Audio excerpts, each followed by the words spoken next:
before the president did.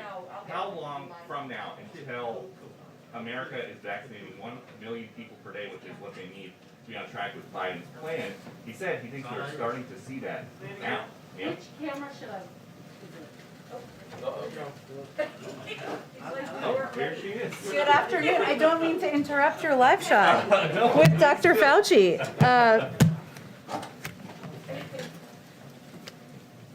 Good afternoon. Thank you for joining us today. Many familiar faces from yesterday back again. We are pleased to have Dr. Fauci here with us as part of the president's commitment to have public health experts lead our communication with the American people about the pandemic. Just to give you a bit of a run of show here, Dr. Fauci will speak at the top about the state of the pandemic, the status of vaccines. He'll take some of your questions. I will play the role of the bad cop when it's time for him to go and get to the work of the American people. And then I will do a topper and I'll answer a bunch of your questions as well. So there's lots to come after this. With that, I will turn it over to Dr. Fauci. Thank you very much. And I'm going to just spend a couple of minutes just summarizing the status of where we are.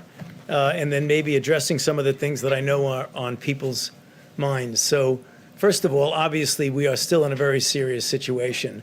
I mean, to have over 400,000 deaths is something that, is unfortunately historic in the very bad sense.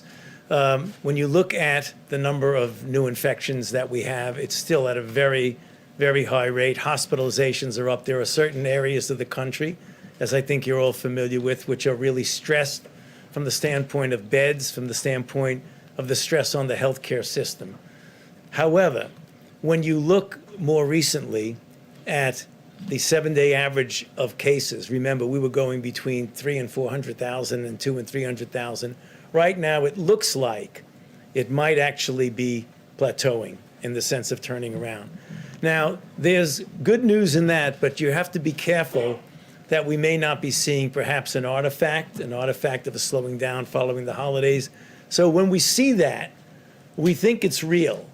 But one of the things, and it's interesting, I'm sort of getting a deja vu standing up here because I said something like this almost a little bit less than a year ago when we were talking about the acceleration of cases in the late winter, early spring of 2020 when we were having New York City metropolitan area being the epicenter of what was going on, that there are always lags, so please be aware of that when you have cases and then a couple of weeks later you see it represented in hospitalizations, intensive care, and then a couple of weeks later in deaths.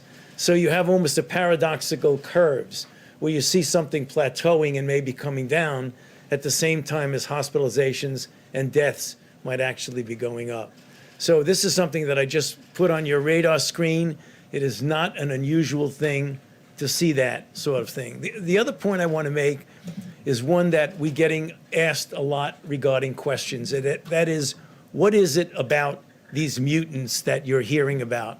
The mutants in the UK, which we know are in about 20 plus states, the mutants that we're seeing in South Africa and in Brazil.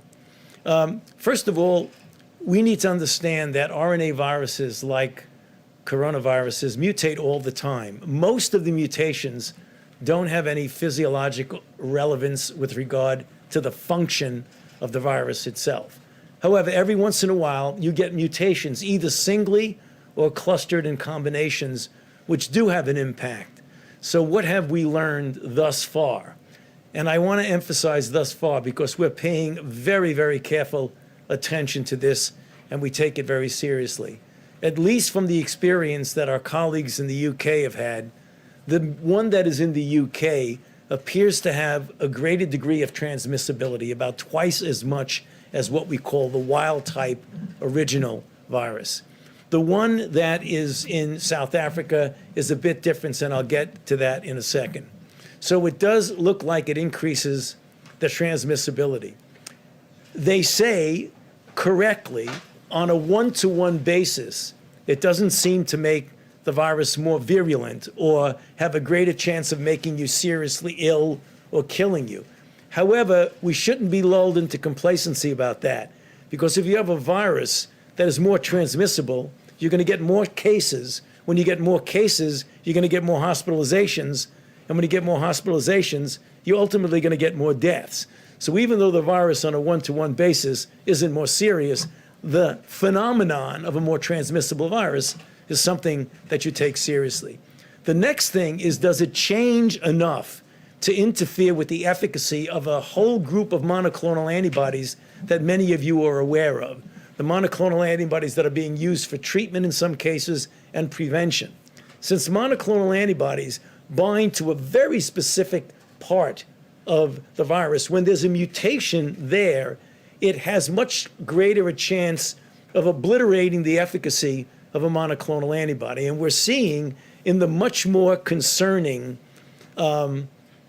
mutations that are in South Africa and in some respects Brazil, which is similar to South Africa, that it is having an effect on the monoclonal antibodies. The real question that people are quite clearly interested in is, what is the impact on the vaccine? And so far, literally, we have this new phenomenon that are preprint journals where people get data and they put it into a preprint server where it hasn't yet been peer reviewed. But you have to pay attention to it because it gives you good information quickly. Ultimately, it gets confirmed. And we're seeing them coming out over the last few days.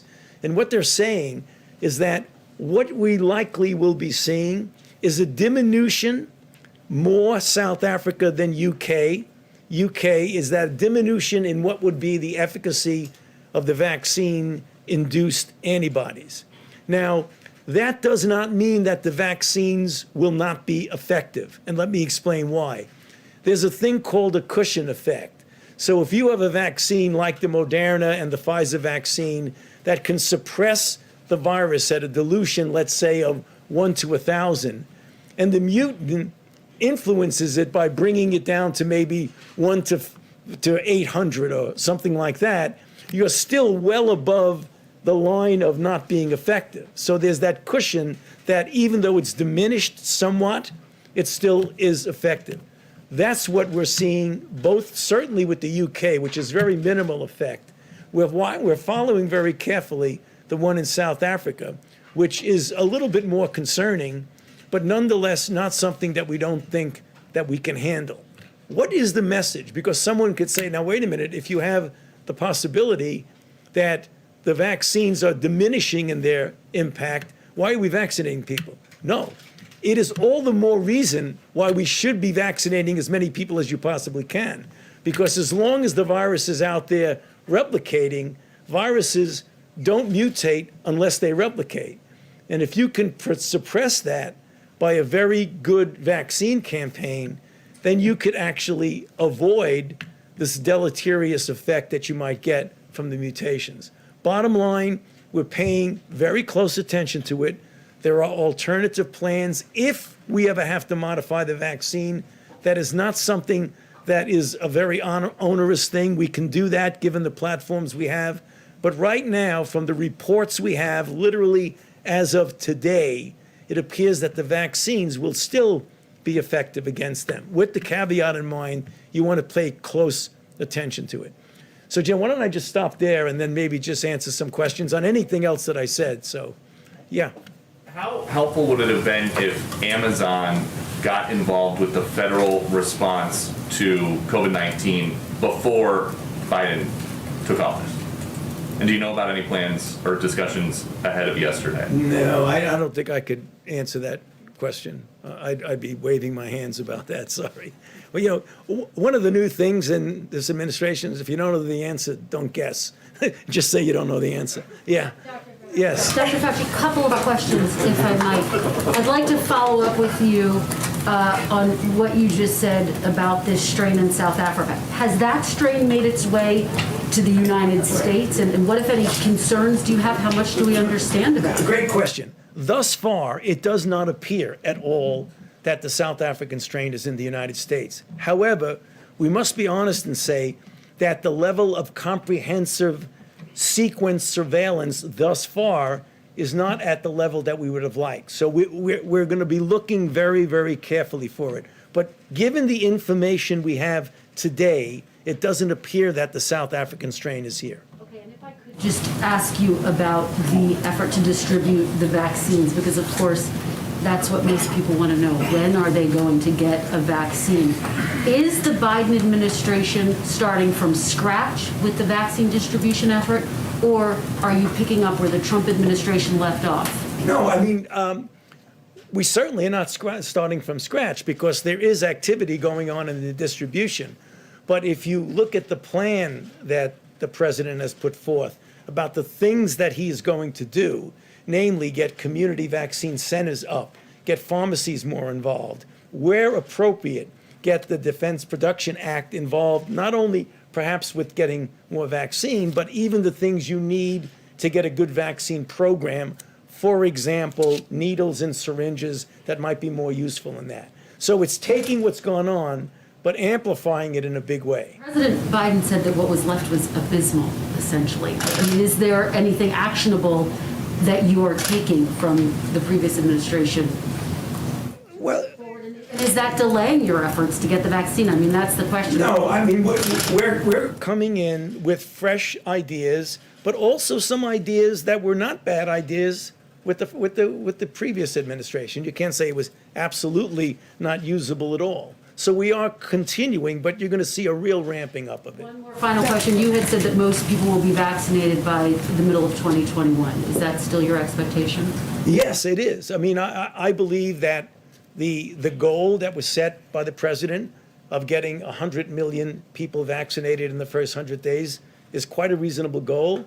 And when you get to the point, and one of the things that I think is something we need to pay attention to, and I, quite frankly, have been spending a considerable amount of my own time, is outreaching, particularly to minority communities, to make sure that you get them to be vaccinated and you explain why it's so important for themselves, their family, and their community. If we get 70 to 85% of the country vaccinated, let's say by the end of the summer, middle of the summer, I believe by the time we get to the fall, we will be approaching a degree of normality. It's not going to be perfectly normal, but one that I think will take a lot of pressure off the American public. In fact, you're one of the few holdovers from the previous administration to this current one. What has been your experience with this new team? And in your view, what would have been different in terms of the trajectory of this outbreak from the start had a team like this been in place at the beginning? Well, I can tell you my impression of what's going on right now. The team, I don't know if I can extrapolate other things, but one of the things that was very clear as recently as about 15 minutes ago when I was with the president is that one of the things that we're going to do is to be completely transparent, open, and honest. If things go wrong, not point fingers, but to correct them and to make everything we do be based on science and evidence. I mean, that was literally a conversation I had 15 minutes ago with the president. And he has said that multiple times. That you, looking back on your comments of the last 10 or 12 months, would like to now, with that sort of license, to amend or clarify? No, I mean, I always said everything on the base. That's why I got in trouble sometimes. Right. Yeah. Right. Yes. You mentioned pharmacies. The new CDC director said today that the goal of getting vaccinations into pharmacies by the end of next month isn't realistic, as had been previously suggested. When will most Americans be able to get a vaccination in their neighborhood pharmacy? Well, I didn't hear that comment. Are you talking about Dr. Walensky's comment? I didn't hear that comment, so I don't really want to comment on the comment. But what she may be saying is that for many people in this country who don't have access to a pharmacy, they may not be able to utilize getting things in the pharmacy. I'm not sure. I want to be careful because I'm not sure that's what she said. We just had a conversation about how we're going to get vaccines to people who are in pharmacy desert areas where they don't have easy access to a pharmacy. And that's something we're working on and taking very seriously. But just to be clear, if you are in an area where you do have access to a CVS or a Walgreens, Right. when will you be able to get access to this vaccine like you would a flu vaccine? You know, in the spirit of not guessing, I'm not quite sure when that will be, but we can get back to you on that. And just on the broader timeline, you mentioned the fall. We just heard the president say, the brutal truth is that it is going to be several more months. Just to be clear, you're saying by the fall, the majority of Americans No. you think will be vaccinated? No, I didn't say that. I said if we get the majority of Americans, 70 to 85% vaccinated by then, we could have a degree of herd immunity that would get us back to normal. The concern I have, and something we're working on, is getting people who have vaccine hesitancy who don't want to get vaccinated, because many people are skeptical about that. So we really need to do a lot of good outreach for that. I mean, I don't know what the best case scenario for me is that we'd get 85% of the people vaccinated by the end of the summer. If we do, then by the time we get to the fall, I think we can approach a degree of normality. On the mutations that you were talking about, a question about how exactly they increase transmissibility. Does it take less exposure time to get it? No, what it is that you can do in vitro in a test tube setting, binding an affinity to the receptors, which you have in your nose, in your lung, in your GI tract.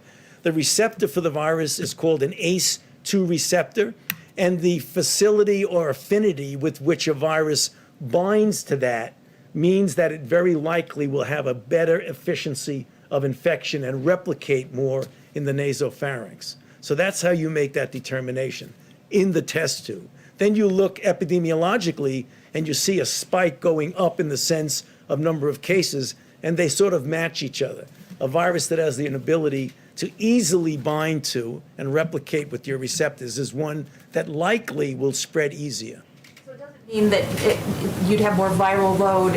Oh, you could, yes. In fact, it would mean, because if it binds more easily, it could replicate in the nasopharynx more easily, and it is likely that you would have a higher viral load. Does it make masks less effective in that case? No, it makes it the reason why you absolutely should be wearing a mask. It doesn't necessarily make it less effective. If you properly wear a mask, then you'll be okay. On the UK strain, do you have any data on how widespread that strain is in the United States? Well, I think it's in at least 20 states that people have mentioned exactly. The real question that's going to be asked, is it going to become the dominant strain, or will the strains we already have prevent it from flourishing and being the more dominant strain? But it is here for sure.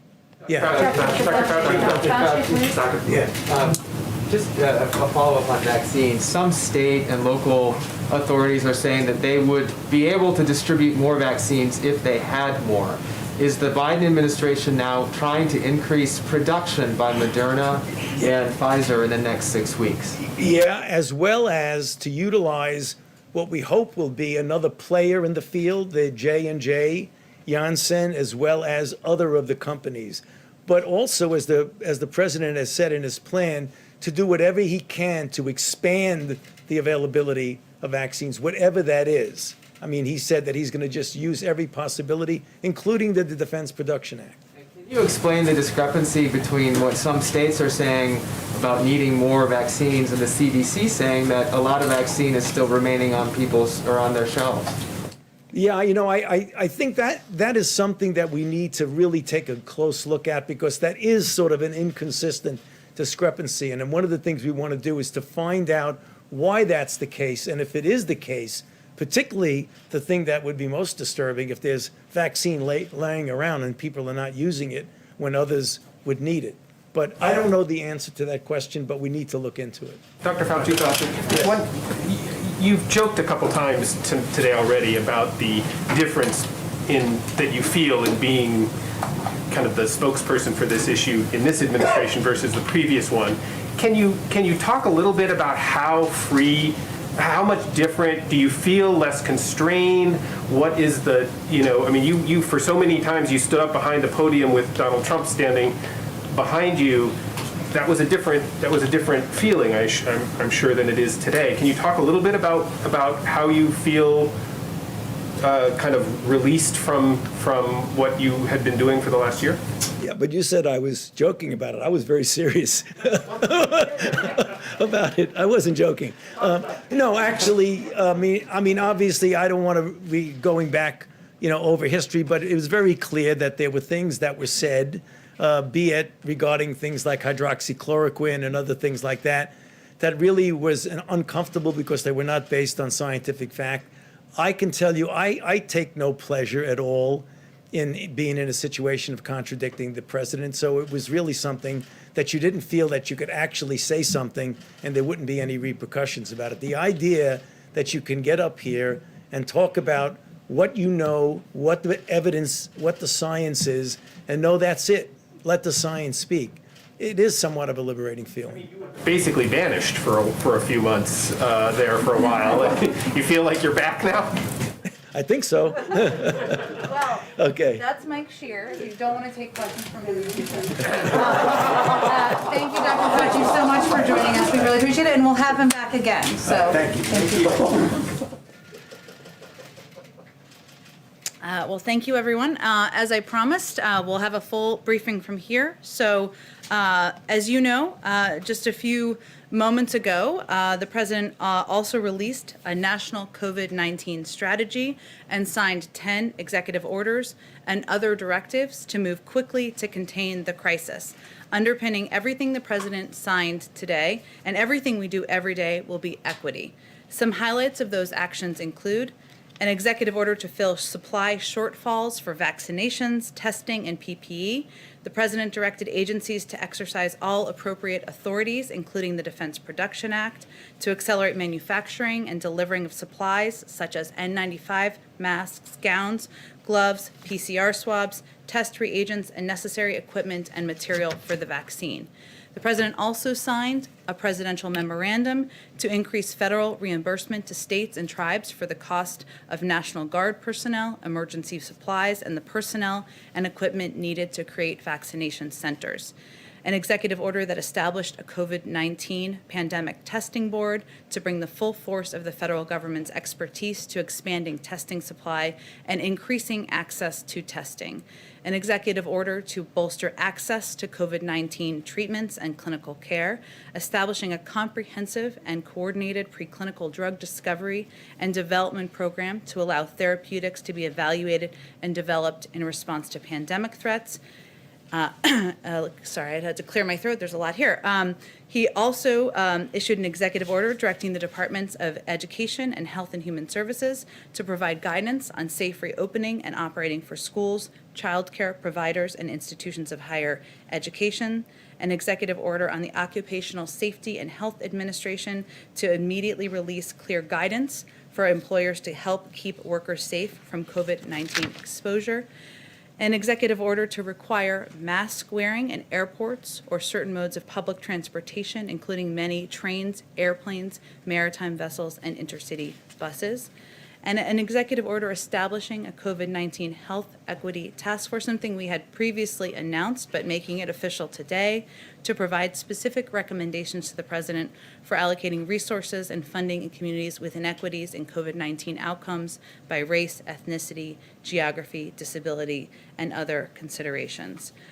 These steps, of course, build on the actions we announced yesterday. I had an additional update. Some of you may have seen this come out through late last night, but I wanted to share with you that as a result of one of the executive orders President Biden signed yesterday, the acting Homeland Security Secretary issued a memorandum to review and reset immigration enforcement priorities.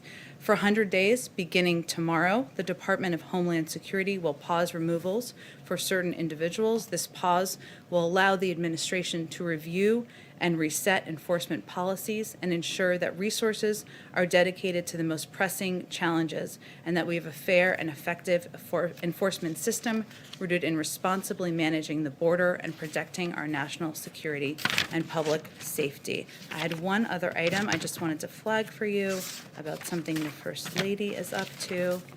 Let me see if I can find that, or I will circle back to it a little bit later. With that, I'm happy to take your questions. Zeke, why don't you kick us off? Thanks, Jen.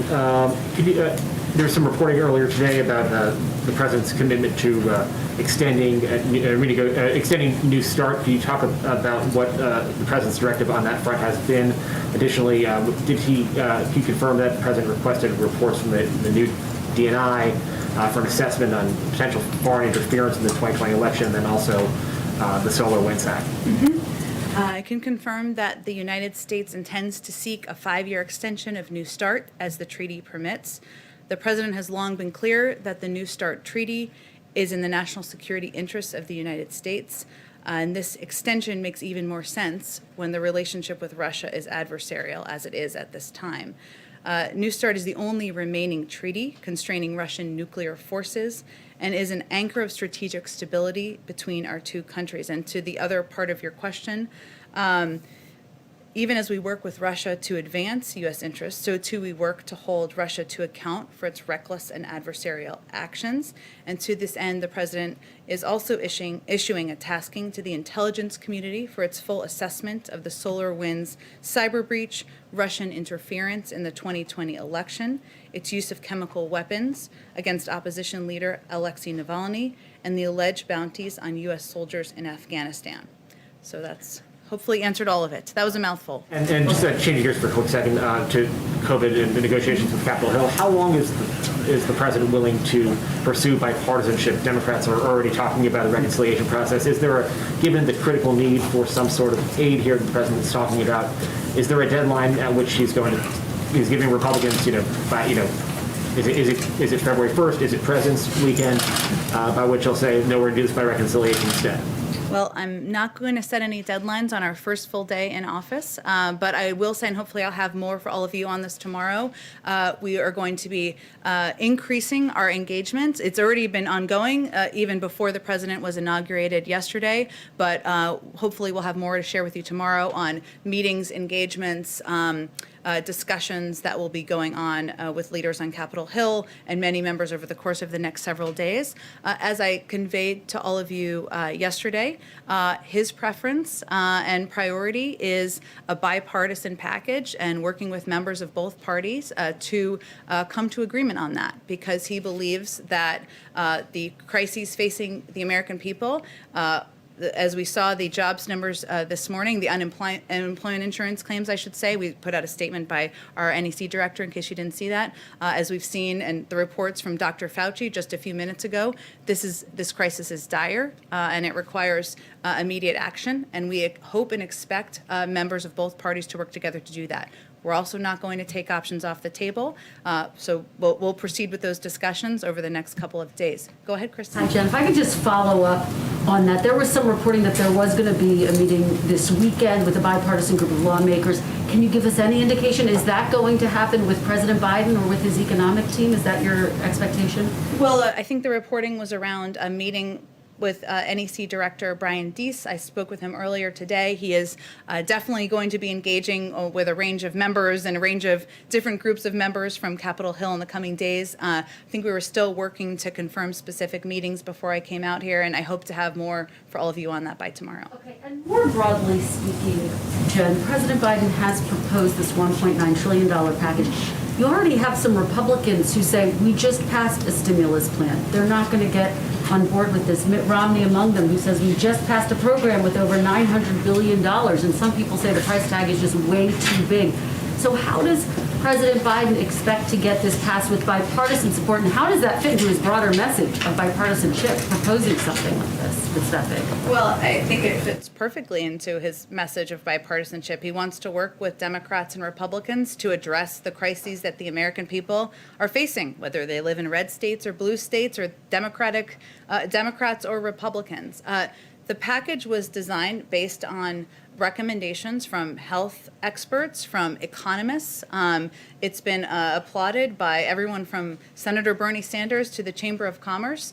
And there are specific pieces in there that are meant to serve as a bridge for the American people, including a large percentage of it that's for unemployment insurance, funding for vaccine distribution, something that is pivotal, as we've already been discussing here today, for reopening of schools. So part of the discussion we'll be having with members is what do you want to cut? And this is a plan that he feels addresses the crisis at the moment. One quick follow-up on that. The work of the Senate is being held up by this dispute over the filibuster. Where does President Biden come down on that? Does he think that there should not be a filibuster so that the Senate could move forward with its work? Well, the president-elect spoke just yesterday, as you all saw, about the spirit of working together and bipartisanship to confront the four crises facing us. You've already seen him work with Republicans and Democrats and work toward a bipartisan approach to passing packages that will address the crises we're facing. And that certainly is his priority and his preference. So that's what he'll continue to work on day 2 of the administration. Go ahead, Mike Scheer. Okay, see, you can call it. I just gave you a hard time. Go ahead. That's fine. So I want to push you a little bit more on that question. Like, if there's this call for unity that the president made in his speech yesterday, but there has so far been almost no fig leaf even to the Republican Party. You don't have a Republican cabinet member like President Obama and I think President Clinton had. The executive orders that he's come out the gate have been largely designed at erasing as much of the Trump legacy as you can with executive orders, much of which the Republican Party likes and agrees with.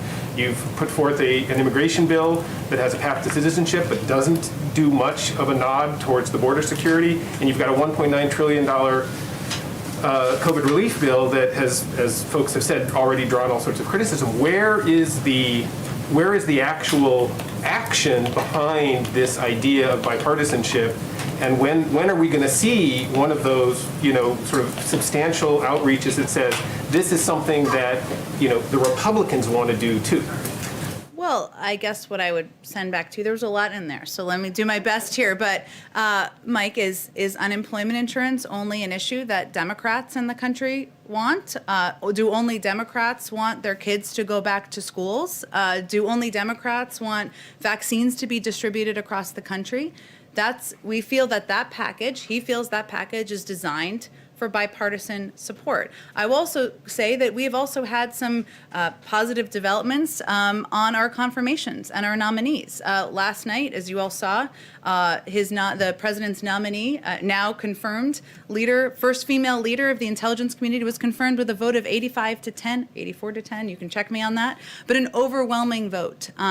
We've seen progress today on the nomination and hopeful confirmation of Lloyd Austin. So there is movement supported by both sides of the aisle and members of both parties. I think if you talk to Democrat or Republicans on the Hill, which I know many of you do, they will say they're not looking for something symbolic. They're looking for engagement. They're looking to have a conversation. They're looking to have a dialogue. And that's exactly what he's going to do. Go ahead, Mary. On that, has the president reached out to congressional leaders to sit down and discuss this relief package? Will he be? How much personal involvement is he going to have in this process? I expect he will be rolling up his sleeves and will be quite involved in this process, Mary. And he was. Yesterday was quite a busy day for him, as you all know. His schedule was minute by minute, and his family was here.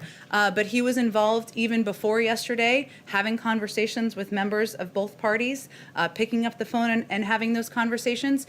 He saw, of course, members of both parties. He invited leaders from both parties to join him at church. Obviously, that wasn't really a discussion about specifics of the bill, but he did have an opportunity to talk about his agenda and working together on his agenda moving forward. But I think you will see him quite involved in the days ahead, but you will also see the vice president quite involved. You will also see policy leaders like Brian Deese and others in the administration quite involved and having conversations with both Democrats and Republicans. But no plans right now to sit down with them.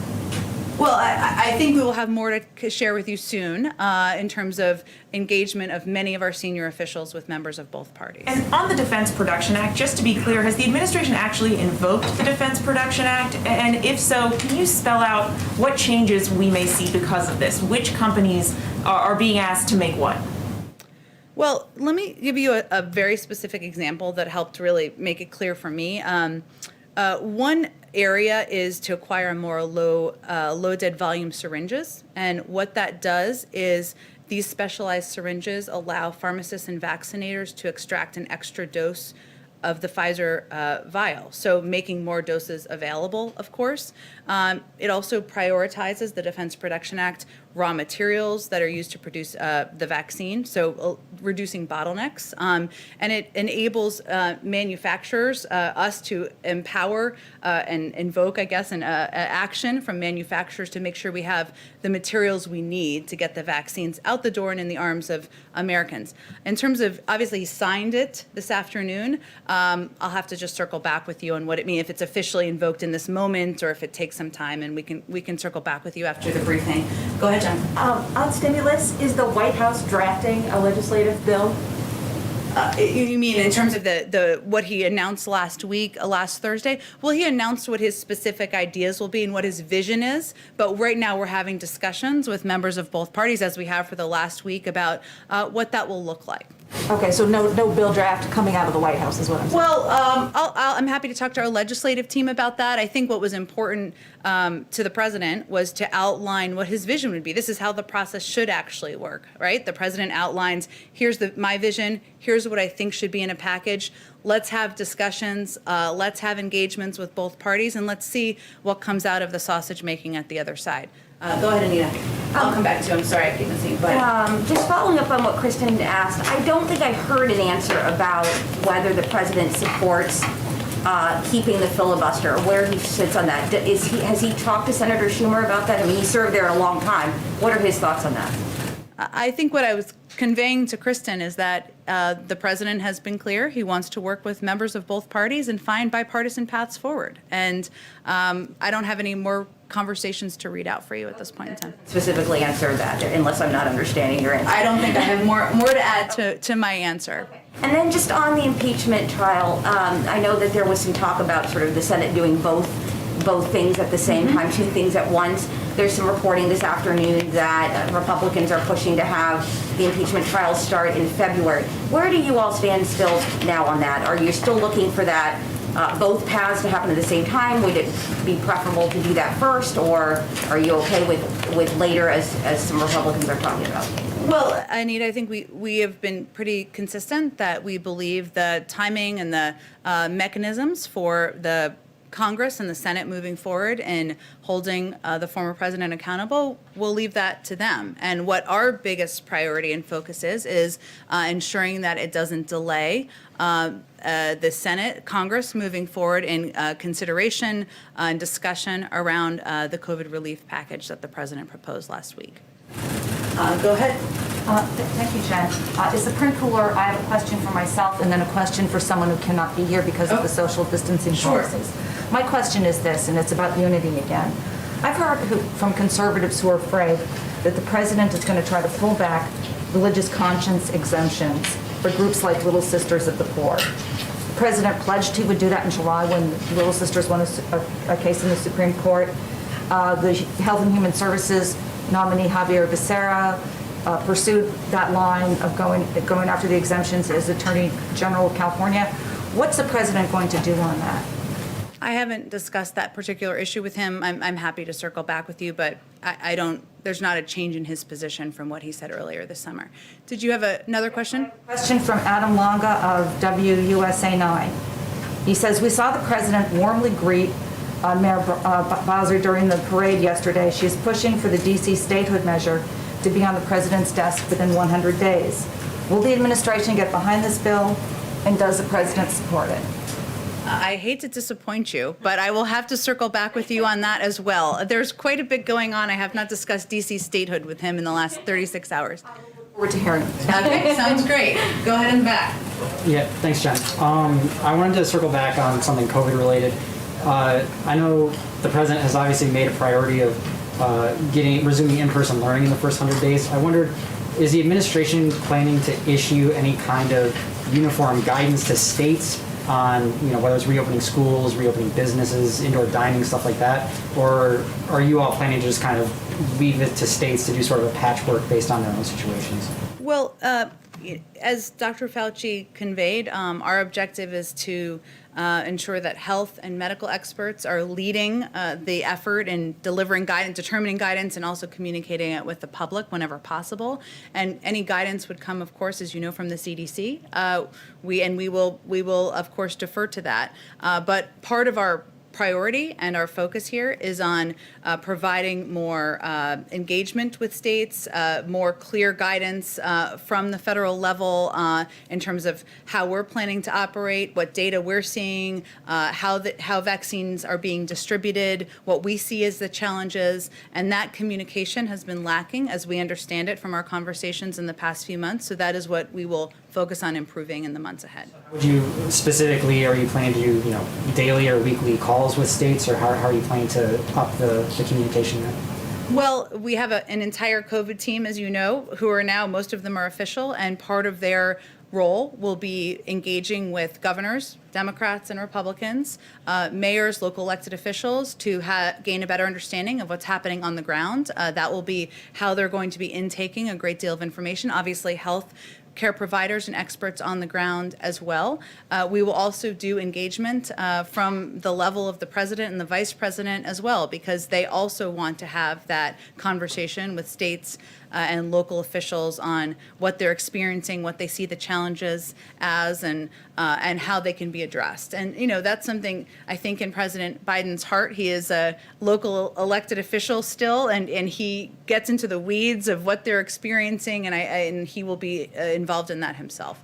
Go ahead and then go way back. Thanks, Jen. There's a lot of really big things that the administration wants to do: infrastructure, the stimulus, tax reform. Can you sort of lay out the cadence for us over the upcoming year? How do you envision those three major things playing out? What's the order? When do you think those will be taken up? When will they happen? Well, what I can lay out for you on our first full day here is what our initial priorities are, and they revolve around addressing the 4 crises that the president has stated that the country is facing, including getting the pandemic under control, getting people back to work, addressing our climate crisis, and addressing racial equity. And so, go ahead. No, I was going to ask you, do you think tax reform happens in 2021?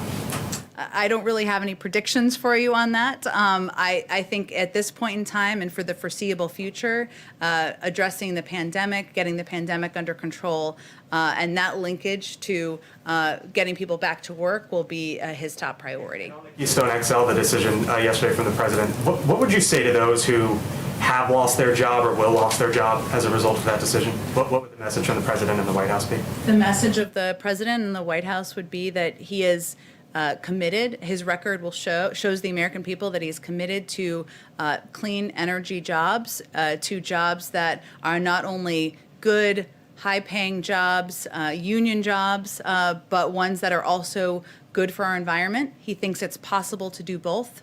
He led an effort when he was the vice president to put millions of people to work with both of those priorities in mind, and he will continue to do that as president. But he had opposed the Keystone Pipeline back in 2013 when it was when there was a consideration of the permit, or sorry, I don't think it was 2013. I think it was a little bit after that.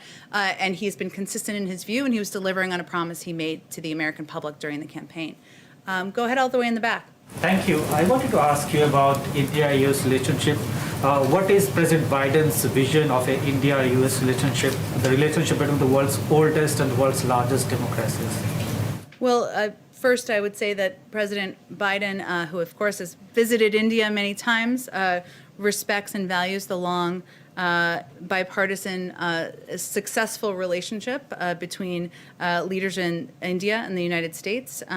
He looks forward to a continuation of that. Obviously, he selected and yesterday she was sworn in, the first Indian American to serve as president or vice president. Certainly a historic moment for all of us in this country, but a further, cementing of the importance of our relationship. So, go ahead, George. Yeah, thanks. 2 questions, if I could. One on the Hatch Act. Will this administration take that seriously, and do you think it's ever appropriate for this White House to have a political event or a political meeting?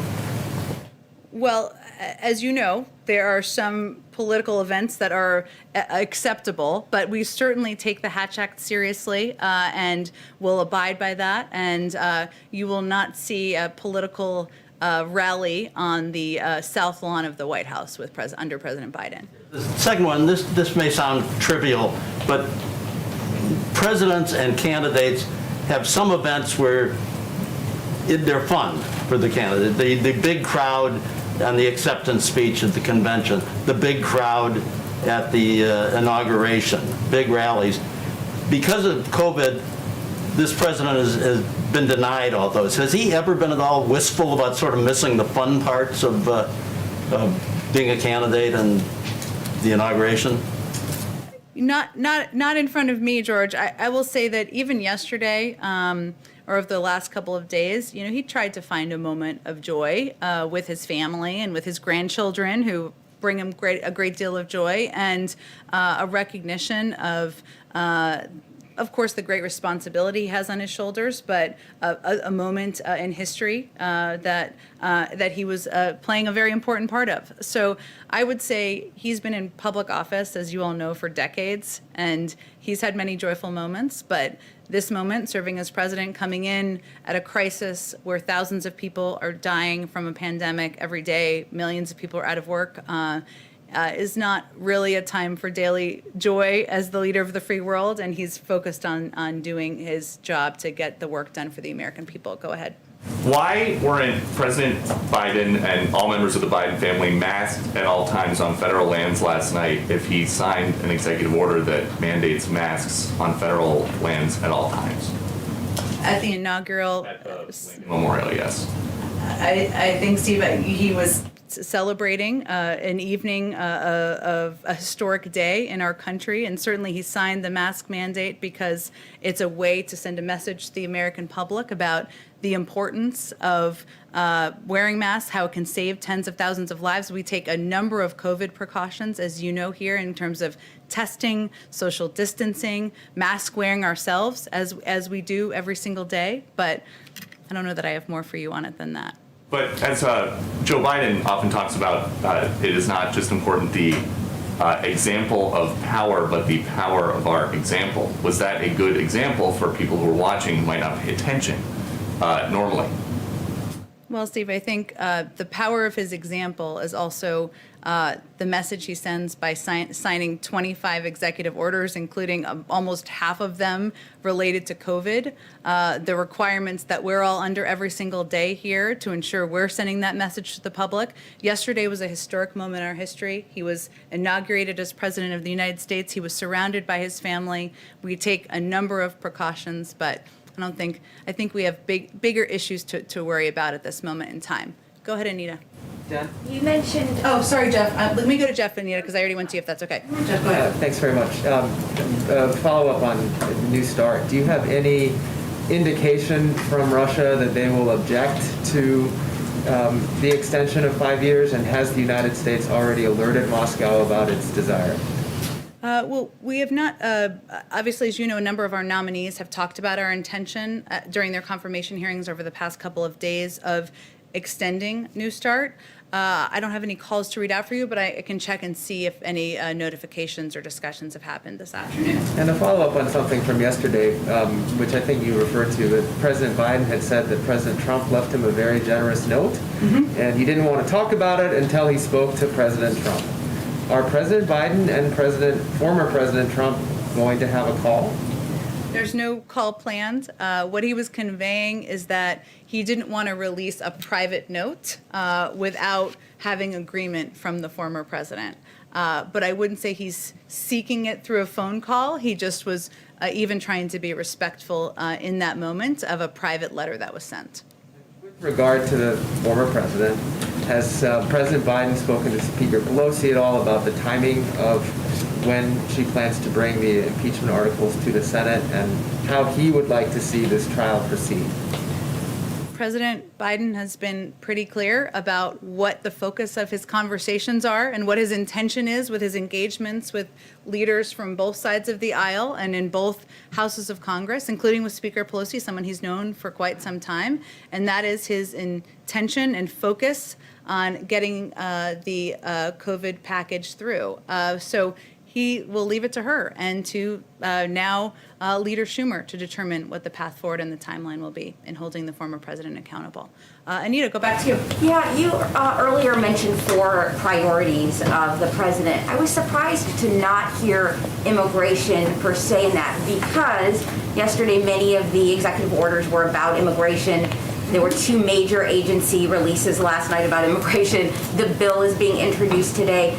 Do you not see that as sort of the second big push after the COVID bill? Where do you see that? And I guess I would say, why is it, I was going to ask you, why is it going to be, why is it such a priority after the COVID bill, but you didn't even list it. So I wanted to kind of clarify that and get your thoughts on it. Well, I wouldn't read into that other than immigration we consider as part of racial equity and part of which is a broad issue, but that's how The president has spoken about that crisis over the past several months, and clearly it is an enormous priority to him because we moved forward in announcing the specifics of an immigration bill, an immigration package he is eager to move forward on with Congress on his first day in office. But as you know, there's been a lot of history on efforts to do comprehensive immigration reform, to do any form of immigration reform. And what we're hopeful is that this will be a moment of reset and a moment to restart discussions on Capitol Hill. There are already a number of co-sponsors who have been announced to have those discussions. There are experts on immigration who have worked on this issue on both sides of the aisle. Historically, it is an issue that there is bipartisan support from the business community, supports from a range of outside groups with different political tilts, and we're hopeful that that will help propel it forward. Menendez said today on a call, he called it a Herculean, effort to get this through. As you know, it hasn't gone through, as you just mentioned before. I mean, there are Republicans grumbling today that there's not more in that bill that they want to see. So is that bill, what do you think the prospect of that bill getting through is? Well, I don't know that I can predict that the first day. I mean, it's only been out for 24 hours. But what was important to the president in the outline of this bill is that it is addressing a couple of areas that he doesn't feel have been effectively done in the past.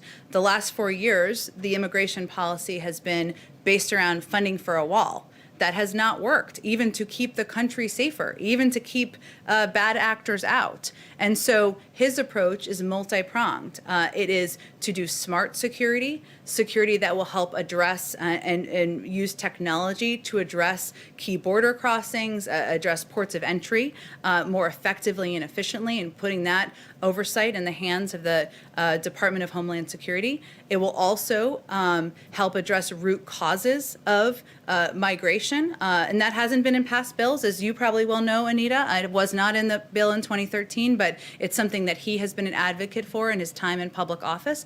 And it also has a pathway to citizenship for the 11 million undocumented immigrants who are living in the country. There are components of here in the bill that address a lot of the issues that have not been addressed in the past, and certainly the components of it that are talk about smart security are the kind of border security that we think is essential and more effective than what we've seen over the past couple of years.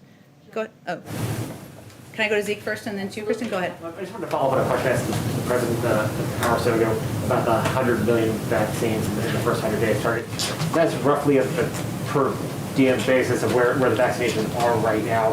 Can you just elaborate a little bit why the president isn't setting the bar a little bit higher? It may be require another nudge. Just to explain to the American people when they see these statistics of, one tracker had 1.6 million yesterday. Why isn't the president shooting just a little bit higher given the magnitude of the crisis here?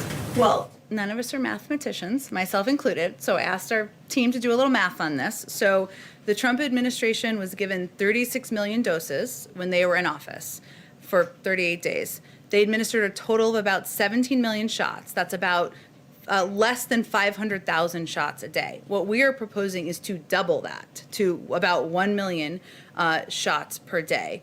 And we have outlined this goal and objective in coordination and consultation with our health and medical experts. So it is ambitious. It's something that we feel is bold and was called that certainly at the time. And we're working overtime to help to achieve it, try to achieve it.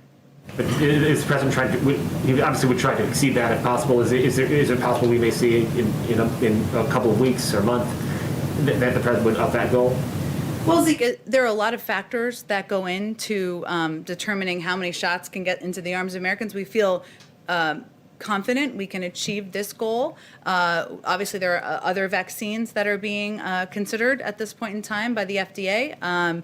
There is funding that will be needed for distribution. There are a number of steps that will help expedite at some point in time. But right now, our focus is on what many health and medical experts have consistently called a bold goal. I will note also that some of the reporting this morning, which Kristen asked about earlier, was that the Trump administration left us with no plan. It's hard for them to both be exactly true at the same time. And our team has been putting together a plan, our own plan, as Dr. Fauci talked about, for some time to achieve this goal. But he also mentioned that there are a number of challenges. It's not just about lining people up, as you all know, but for people watching in a football stadium and giving them shots. We have to overcome vaccine hesitancy. We have to get to health communities where they don't have access to health centers. That was outlined. A number of steps to address that were outlined in the president's plan today. This is a bold goal. We're going to work every day to achieve it, and we'll build from there. There's a lot more of the administration to go from there, and more work on COVID to be done. Go ahead, Kristen. Jen, President Biden is reversing a number of former President Trump's policies, and we're seeing some of former President Trump's staffers be placed on leave or be reassigned. Is there an attempt to purge Trump officials? Well, there's a new administration, so obviously there are a number of new officials in place. I know there was some reporting, for example, and I don't know if this is who you're referencing, so you tell me if not, of the head of the NLRB.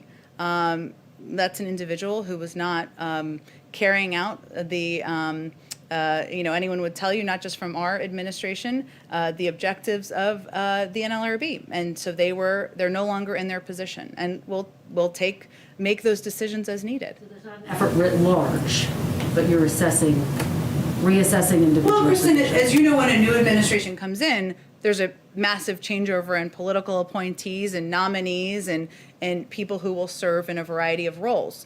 There are some people, Christopher Wray as an example, I'll just bring him back up, who will continue to serve in his role. But we have great value for career officials, for the officials who have been the heart and soul of agencies across government since long before the Trump administration, but who have served through the Trump administration as well. On COVID, the question. Did the transition officials know before yesterday that Amazon wanted to get involved in such a meaningful way?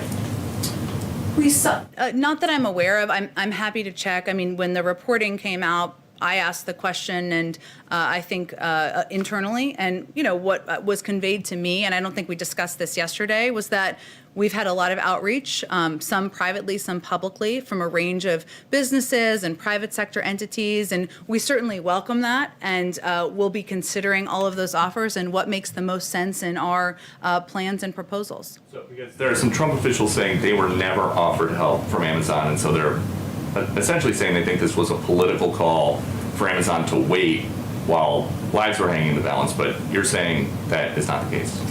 I'm not aware of the timeline of when Amazon reached out. That sounds like a question for Amazon to me. Jen, what did you think about all the pardons that Trump handed out on his way out the door? And do you know if the DOJ or anyone is reviewing any of those? Well, as you know, we nominated an attorney general just a couple of weeks ago, Merrick Garland. We're eager to get him confirmed in the coming weeks, hopefully soon. Our view on the pardons, Jennifer, is that it's not a model for how a Biden Justice Department would work. It's not a model, I should say, for how President Biden would use his own power. He would use his own power far more judiciously. But we are looking forward. And most important for us and for him is that the Justice Department, as we look ahead, is independent, makes decisions of their own accord, including the review of any investigations or judicial steps that have been taken. Can I do a follow-up? Thank you. Okay, sure. I think we're about to conclude it here, but because it's my second day, let's take two more questions. Go ahead in the back. Attorneys. Yes. Is the president going to listen to the pardon attorney? President Bush told President Obama that he should use the pardon power early on. But we know that that the pardon power has been in disrepute in the last week because of President Trump's pardons. Is President Biden going to try to use the power quickly? Or, I mean, you said judiciously. What's his take going to be? Well, judiciously, and I'm not saying you're conveying this, but just for clarity, is not meant to convey speed. It's just meant to convey how he approaches it. As you know, he has a long history on judicial issues, having served as the chairman of the Judiciary Committee many years ago. But On day 2, I don't have any prediction for you in terms of how he would use pardon attorneys or the role, but he has great respect for and value for independence, as you know, and for the role of the judiciary and the independence of that role. Okay, last actual question. Sorry, Zeke, go I ahead. appreciate it, and I'm going to bounce off Jeff here of conversations that may or may not have happened. Can you tell us, has President Biden spoken to the Fed chair, Jay Powell? If he hasn't, does he have any plans on speaking to him at any point in the near future? And generally speaking, how does the president view the stewardship of the Fed chair during this economic crisis? I don't have any calls to read out for you or to predict for you with the chairman of the Federal Reserve. He clearly has a great deal of respect and value for the Federal Reserve and the role they've played historically, given he nominated the former chair to serve as the first female Treasury Secretary. But I don't have anything more for you. I can venture to get more for you from our economic team. Thank you, everyone. I'll see you again tomorrow. Thanks, Jen.